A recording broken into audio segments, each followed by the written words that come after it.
合欢山，台湾四界拢有山，虽然小小所在，超过3000公尺的山，听讲有268座，伫世界是排有名的。爱爬山的朋友就以800岳做人生的目标之一。我是真欣羡，不过高山症以及山难的消息常常出现伫新闻中，加上长期服用心脏药，我一直也只是心善而已，不敢采取行动。这边一位爬山高手的好朋友劳医师小招，8位平均70岁的好友就开2台车对台北直上清境农场，行一撮空中步道，小可热身以后，就伫旅馆休困，准备明仔早起爬合欢主峰。可能是山顶空气好，迄项倒落眠床，我就感觉呼吸真重真深，无像平常的平顺。直到一暝变来变去，困袂落眠。第二天起来，因为失眠，精神无解真好，头壳小可痛痛。前几天合欢山风雨无停，气象预报今仔日也是80%大雨。本来想讲，若是状况无好，就毋通勉强，附近行行就好。却是早起清境农场出日头，只有远远东边几片浮云，会落雨也应该是午后。虽然心内淡薄胆胆，却也是照计划食饱早顿就起身，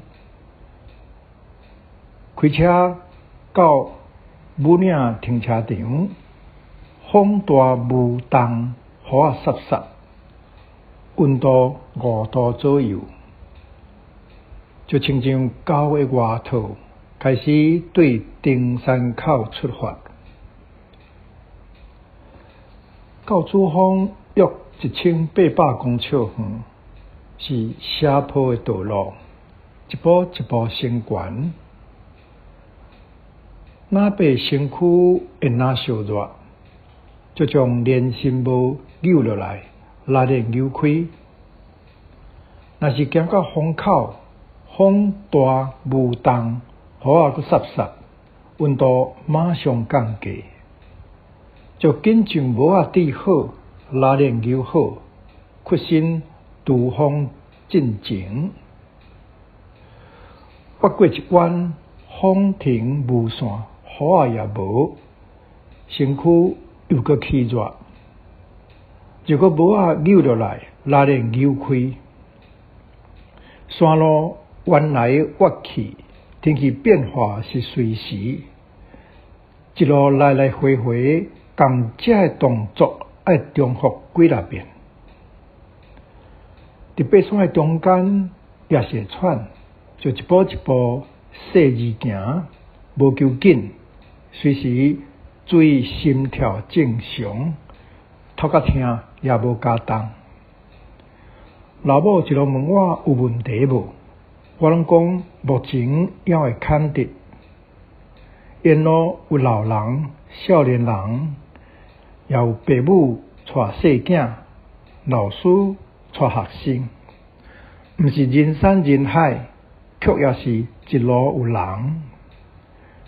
大约1点钟久，看到木造的坡道，总算来到合欢山主峰，海拔317公尺，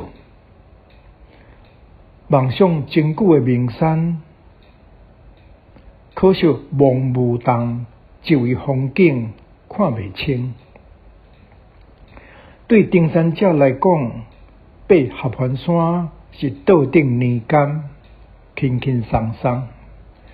对过去一年，阁是精神无真好的时，会当完成人生的第一座百岳，我的心当然是欢喜。感谢合欢山接纳我，真正是一座合家通欢喜爬的山。有人讲征服百岳，这是骄傲的心态，我无同意这种讲法。山何时互你征服，何时驯服你？只不过是山好意接纳你，容允你来到伊的身边而已。若是山生气，风云变色，雨势相煞，人可能就要喊救命。所以人毋通过头臭屁，将好意当作好欺负，软土深骨。